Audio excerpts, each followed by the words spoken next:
Israel must become the dominant power in the Middle East, okay? Iran must be taken out of the equation. And what they can do is go around the world and create as much chaos as possible. And this will, of course, lead to the rise of the Antichrist.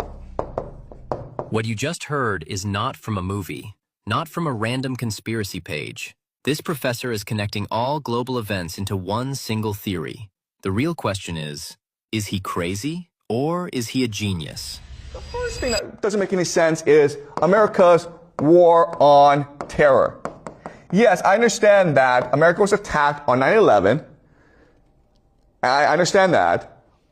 But why did they have to go attack Libya and Iraq and all these other places that have nothing to do with Al-Qaeda?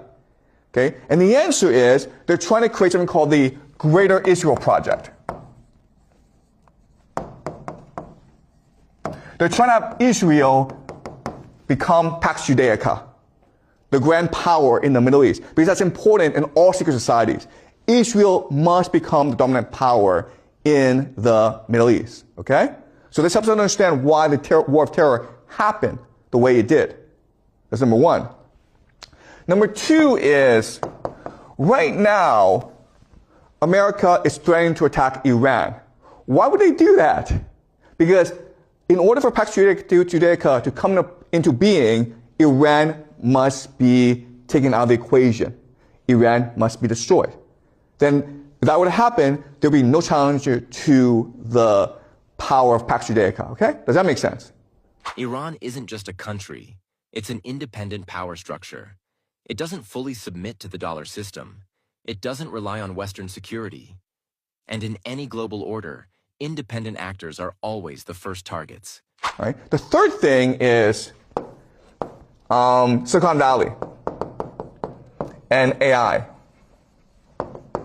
So right now you have AI, ChatGPT, which doesn't really do anything, okay? It makes cool images on your computer and helps you cheat in school. Okay, that's about it. But at the same time, all around the world, everyone's spending billions, trillions of dollars on data centers, right? So everyone's putting money into AI. But then you're like, well, how do you make money off that? Let's be honest. AI doesn't make trillions because it writes essays. It makes trillions through data. Behavioral data, psychological data. In China, social credit systems already decide who can travel, buy, or work. The West is moving toward the same system. But if the answer is to create an AI surveillance state, that makes a lot more sense, right? So what is a surveillance state? Very easy, guys. We have it in China, okay? It's digital ID and digital currency. And the idea is that everything you buy, everything you do, will be tracked. And so they can create a profile on you. This profile will tell the government who you are, how you behave, what you think. Not only that, the government can also manipulate how you think, how you behave. Okay? And this is, of course, called the mark of the beast. Right? And so that's what Pax Judaica is. Pax Judaica is a global AI surveillance system. Okay? It also helps us explain immigration in Europe. Okay?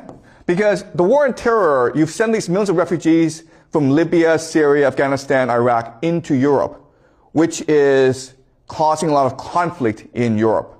Why would that happen? Well, for Pax Judaica to come into being, you need to destroy the world. Okay? So, I'm not saying this is true, but I'm saying that if the goal is Pax Judaica, it does help us connect the dots. It helps us explain why things are happening the way they are. Okay? Also, the last thing is anti-Semitism, okay?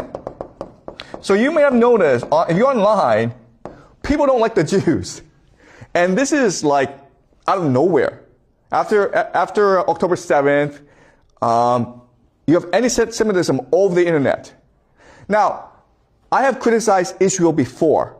Okay? But anti-Semitism is not the same thing as anti-Zionism, right? Zionism is a belief that Israel is a chosen people and the promised land and all that, okay? But Judaism as a religion, it's perfectly fine. So why would people not care about the difference between anti-Zionism and anti-Semitism, okay? And you can argue it's all purposeful because remember, the part of the plan is to force the Jews to return to Israel. That's very important for this plan to work out. Okay? It's key. That's why you are seeing so much anti-Semitism around the world today. Okay? And the last thing, of course, and this is something we'll discuss, is something called the red heifers. So red heifers are red cows that are perfectly genetically modified. And you need the red heifers in order to, you have to sacrifice the red heifers to purify the ground in order to reconstruct the Solomon's temple, okay? And guess what? They've already sacrificed the red heifers. So it seems as though everything is in place. All right? They're moving towards Pax Judaica. This isn't ancient mythology. These discussions exist today inside religious and political circles. And when beliefs start shaping policy, timelines accelerate. So let's discuss what will happen in the short term and in the long term if Pax Judaica really is the end goal, okay? So right now you have Israel fighting wars everywhere, okay? The main enemy right now is Iran. In Europe, you have the Europeans about to go to war with Russia in Ukraine. America right now is threatening to attack Venezuela, okay? South America. You have 10% of the U.S. Navy in the Caribbean, and they're about to attack Venezuela.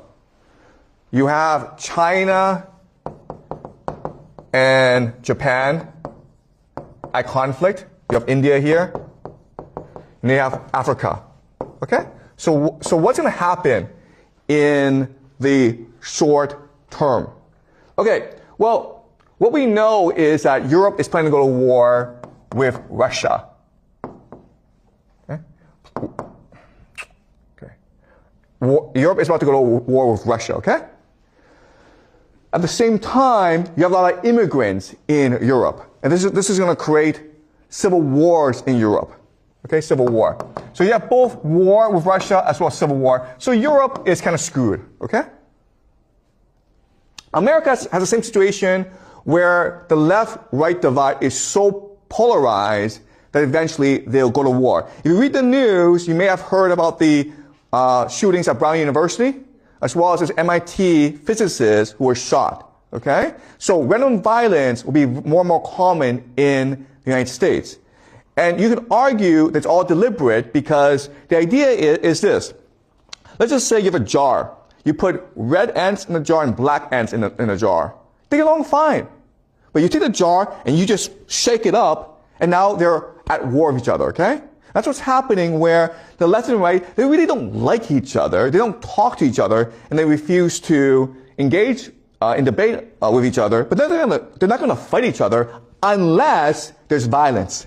In which case, their tribal mentality takes over and they start killing each other, okay? So we can expect civil war in the United States. Then you're going to have the Americans start to attack Venezuela and possibly other countries in South America. So America is in for a bad time, okay? China, yeah, I mean, Japan and China and India, they're all going to have conflicts with each other. But also, what we should expect is that America starts to embargo China, meaning America uses its sea power to block China from accessing resources from overseas. And China imports most of its oil and a lot of its food.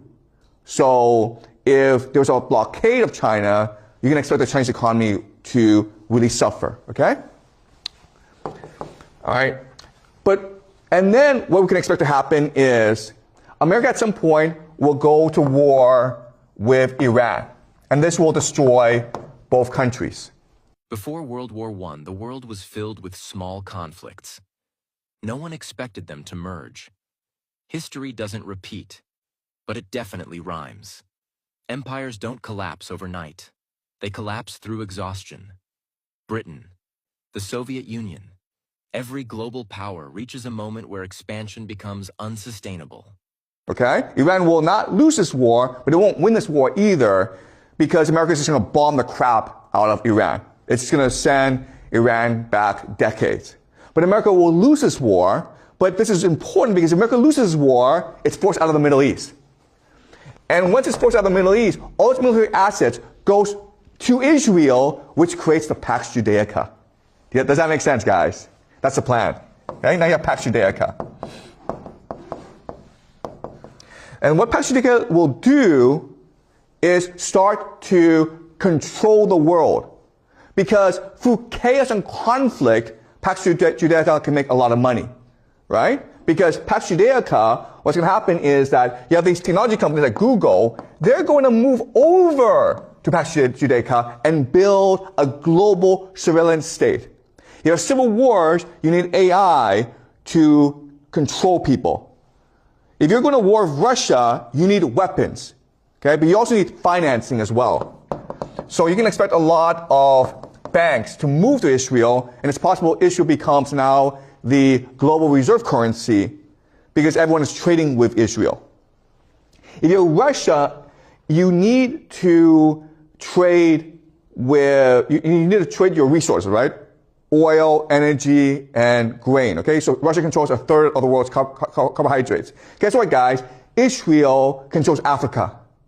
So what will happen is that Russia and other countries will sign a trade agreement with Israel, and Israel becomes the center of global trade.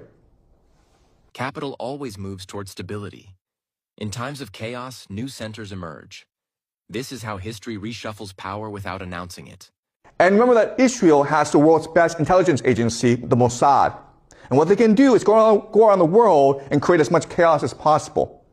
Okay? So while the world is burning, Israel, Pax Judaica, is profiting. And that's what the future looks like for the next 10, 20 years. And this will, of course, lead to the rise of the Antichrist,